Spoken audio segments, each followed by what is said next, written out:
Hi, people. So it's emerged that after almost 4 years of basically polarizing as many people as possible, Extinction Rebellion has said that they no longer want to use polarizing tactics. I believe actually they made a formal announcement at the start of the year, but they've reiterated this coming up to the London Marathon. The London Marathon, of course, is a huge event, involves thousands of people, all raising money for good causes. So it's a very worthwhile thing. Keeping healthy, of course, but raising money for good causes, probably millions cumulatively, I would have thought. Um, so it's a good thing, and they've said we're not going to disrupt that. Now, the other groups, Insulate and Just Stop Oil, haven't made any such pledges. Um, Extinction Rebellion, out of their graciousness and out of their decency, have said that they're going to even marshal the event to ensure there isn't disruption. How nice of them! How nice of them! If you detect sarcasm there, yeah, I just think it's so. It would be funny if it wasn't so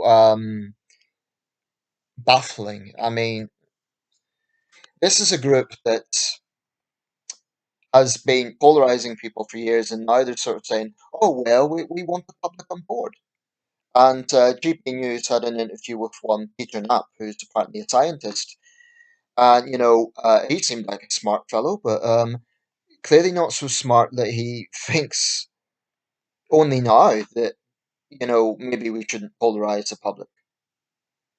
And I think that actually they've probably privately conceded this. I think they've probably privately conceded that their campaign has been an utter failure. But because they're driven by ego, and I believe that they are, um, or at least I believe that's part of it. I believe some of it is genuine fear, because I do think that when you have this collective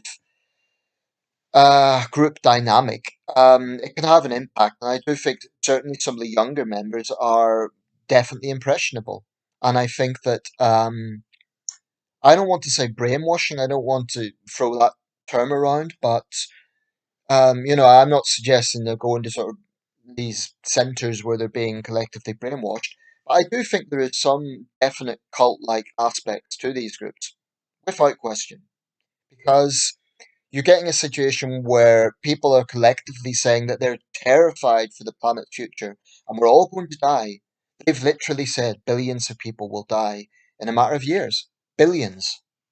Billions. Um, Now, the planet is heating up. We know that. We know that there is a serious problem. Storms are getting stronger and more frequent. Um, and I don't think anyone can reasonably say that with an increasing human population, there isn't a negative potential there. Not just potential, it's happening. I mean, you can point to lots of things. You can point to plastic waste in the oceans. You can point to increasing use of resources, a whole lot of things. Let's say these groups get their demands. Let's say there's a complete halt in oil production and all the rest of it. Everything else that they're demanding. I mean, they're purists, so if they had their way, no planes would be traveling. It would really be. It would be a very. It would be something that would never happen anyway. But if it did, even then, if they brought this country to a halt, a complete halt, would it make a major difference in the global output? Not much. Because the UK amounts to a fairly small amount of global CO2 output. This is the thing. And it's often been said, why aren't they protesting in China and India? Um, I don't know if they've got groups in the United States. I'm sure they've got equivalents. But, United States, China, India, probably Australia, they're all much bigger carbon emitters than the UK. So even if they had let's just play the devil's advocate and say they got their way, they got their demands. It would not make a significant difference to global output. I mean, what would their answer to that be, or what would their message to that be? Or well, it would set an example. That's just not reality. It's just not reality. I cannot forget that during the Glasgow Climate Summit in 2021, when leaders like Alok Sharma were trying to level best to, meet these negotiations, compromise, balance a national economy, All these things that elected politicians have to consider, something that Greta Thunberg and the other protesters don't have to worry about. Um, what were they doing? Greta Thunberg outside was saying blah, blah, blah. That's her answer to being productive. So I don't think highly of her, I'm afraid. I don't think she's an inspiring young activist. I think she is a populist. I think she's the wrong sort of populist in the sense that she does a lot of shouting without offering many solutions. And this is the thing, they don't actually have the answers. They know what they're against, they don't really know what they're for. Um, but I just think that this announcement that they're not going to disrupt the public, how noble of them. Honestly,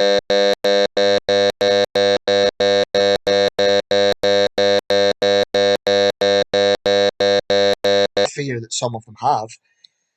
But I definitely think there's some shady characters behind them, like Roger Hallam for one. You know, I think he's a shady character.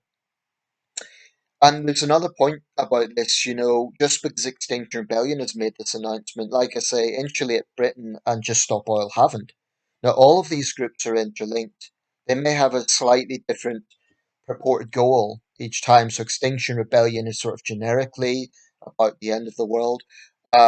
Just Stop Oil is about ending oil production. Insulate Britain's about insulating homes. They all contradict themselves. Just Stop Oil activists wear oil-based products because oil is in so many things. It's in plastic.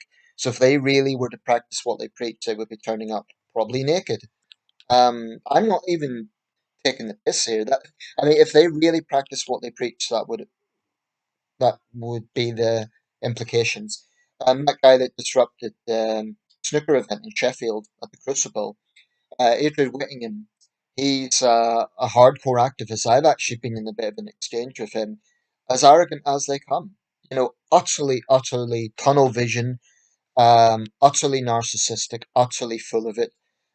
He's 25. I believe he goes to the University of Exeter, and he comes from a very privileged background. Now, I'm not saying if you come from a well-off background, you can't be passionate and you can't protest about something. But the reason that's significant is because the sort of demands they're making of the public actually will affect the poorest the hardest. They claim that they're great egalitarians and they're all about the needy and, they make out that they're great humanitarians. But, when they hold up motorways, it's not the rich that they're affecting. It's not the big CEOs of Shell or ExxonMobil. It's ordinary people, and the sort of people that rely on the things that they want to end are ordinary people, or even those on the poorer end of society. So there's a real contradiction there. That's why it's relevant. Um, a lot of them are retirees with time on their hands, retired clergy, retired doctors, and so on. I think the professionals among them should be ashamed of themselves. If you have been a doctor, a medical doctor for years, and you've been in an industry, a business where a trade, a profession where you're saving lives, and yet you're gluing yourself to a road, stopping people getting to hospital, to me, that's just putting a big shadow over your entire legacy. Retired clergy. What sort of Christian charity is it to deliberately hurt strangers, inconvenience them in that way, polarize them? If they want to talk about the Christian message, Jesus did, if we want to go there, Jesus provokes people.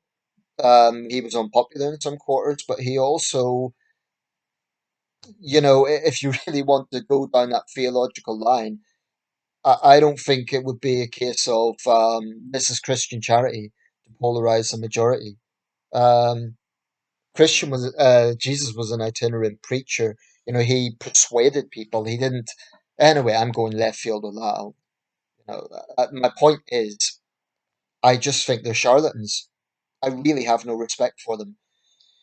And someone like Peter Knapp, he says, "Oh well, we're not against those tactics. They work. They have a place." No, Peter, I think you're conceding that it's been a complete and utter failure.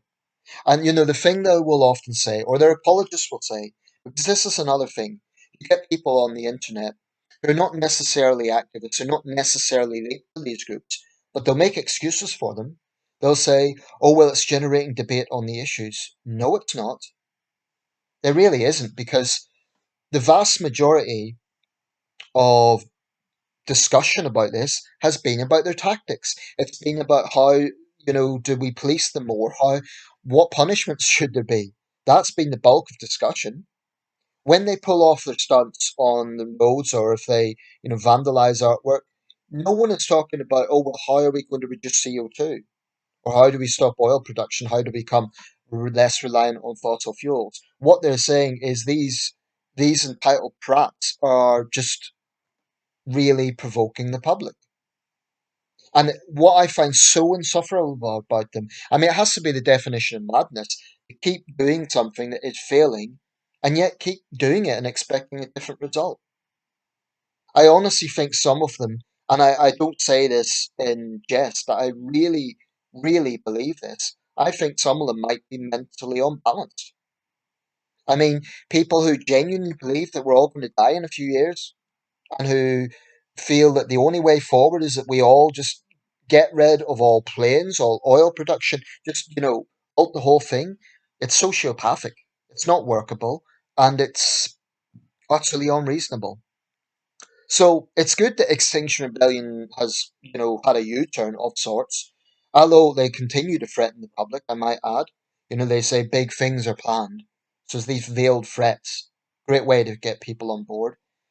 I just think they're an utter failure. And of course, there'll be people out there who support them beyond the base. There will be people who sort of say, oh, well, I don't really agree with the tactics, but I agree with what they're saying. Do you really? I mean, these are not people who are saying the world is heating up and we need to do something about it. These are people who are basically coming out with doomsday prophecies. They're basically saying we are all going to die in a few years. That's what they're saying. They're not saying that, this is a pressing issue that we need to deal with. They're saying we're all going to die. I think there's something very sinister about them. And I think there's ethical questions there as well, not just about all the stuff they do illegally, but for example, I think telling young people, telling children that if we don't act, we're going to die. They have reduced children to tears. This isn't hyperbole. I think Roger Hallam has a hell of a lot to answer for.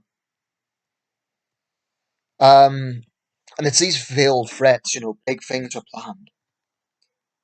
If people like Peter Knapp really, really wanted to be productive about this, because they say we use these tactics because nothing else has worked. Okay, so you're using drastic tactics. But why not get the public on side in the first place? Because are you really lobbying the government here? Are you really lobbying these big oil companies? Or are you just trying to? I actually think that some of them have the sense of martyrdom. You know, they almost get a kick out of being despised. I think someone that Edred Whittingham, and he's sort of thinking to himself, well, I'm going to go in there and I'm going to be booed, but I'm heroic. I'm a revolutionary. I'm changing the world by putting powder over a snooker table in Sheffield. I mean, what does that do? Oh, there's people there that paid to watch a sporting event. All that does is irritate them. Someone has to hoover it up, right? So the event's postponed. Someone hoovers it up. It does nothing to help a farmer in Ethiopia or reduce CO2 or stop flooding in Bangladesh or even in the UK. They are an utter failure. And they're a failure because they refused to respect the public. Because they decided from the very start, we are going to piss off the public. We're going to provoke the public. And in some deranged alternative world, this is going to get the public on side. It's petulant tactics. I mean, these are not reasonable people. They are petulant, they're immature. They could be 20 or 70, but it's the same basic attitude.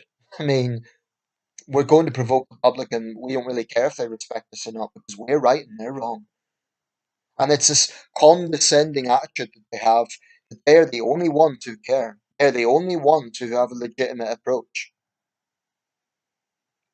I do think those who are in total denial, that there is a problem with climate change and its human influence on that. I do think there are people on the right that are sort of a bit complacent and think that there is absolutely no problem. You know, not long ago I was debating with someone who sort of downplaying the problem of plastic waste. Well, it is clearly a problem. And it just goes without saying, plastic doesn't decompose. And the more that's produced, the more that ends up in the oceans. It's clearly not a good thing, whatever way you gloss it over, no matter how big the oceans are. I do think there are some people on the other end of the spectrum who are kind of in denial about the obvious. But I don't think the way forward is by this regressive sociopathic, let's just stop society. You know, honestly, some of them will not be happy until we're living in mud huts, eating vegan friendly. What it's, I don't know. I don't know what dystopian vision they have, but it's, they say they're doing it for future generations, but they have total contempt for the present generation. Anyway, I'll get off my soapbox now. But I just think it's ironic that they're saying now, after 4 years, we're going to not polarize the public. I don't really believe them actually, because the offshoots, Insulate Britain and Just Stop Oil. I'll say this: 2023, they've been a little bit less provocative. You know, there's been less of the road stunts, and they've sort of quietened down a little bit, except for the last few weeks. Or maybe they're just starting up again. But they're an utter failure. Can honestly, anyone who supports these groups, honestly, hand on heart, point to something that they have achieved? You know, the British government hasn't stopped oil production, so they failed in that regard. Generated debate? No. Most of the discussion has been about their tactics. Increased membership? Possibly. Marginally. Certainly not significantly. Um, and the reason is because they've decided to turn against the public. No movement in history has achieved its goals by going against the wider public ever. And we can look at that. You know, the suffragettes, because they love to make these comparisons to the suffragettes. At the peak of suffragette activity in 1913, you know, they were planting bombs in letterboxes. They were doing some pretty reckless and frankly terroristic things. Um, at that time, they were deeply polarizing. Many men were against them, but you know what? A lot of women were against them as well. They saw them as extremists, and frankly, they were. And those tactics were not, they were not what got women the vote. I think that's a fallacy, and I don't think there's any evidence for it, because women did not get full suffrage until 1928. The peak of suffragette activity was 1913. So this correlation, they often say, "Oh well, the suffragettes bombed letterboxes and they got women the vote." That's overly simplistic. There were a lot of things that got women the vote. The changing labour market of World War One, for a start. The fact that the suffragist movement within itself was divided. You know, there were conservative elements, there were left wing elements. It's not as straightforward as, well, they used shock tactics and that's how they got the vote. Actually, if anything, I think that's that actually turned the public against them. But people saw that women were equal to men in terms of the war effort, and you know they deserve equal rights, and it's about time. I think that was the changing mentality. Anyway, I'll leave it there, but I'm personally happy that it seems the more extreme tactics have sort of been abandoned. I think, although I have to say, Animal Rebellion, at least one of the deaths of the horses at that Grand National event was linked to the delay that they caused. Now, of course, there could be animal welfare issues that they pontificate about that are pre-existing in that industry and certainly need to be scrutinised. But by invading the event, they at least caused the death of one horse. Um, the horse's trainer certainly believes so because of the delay. So, you know, they often shoot themselves in the foot. They really do.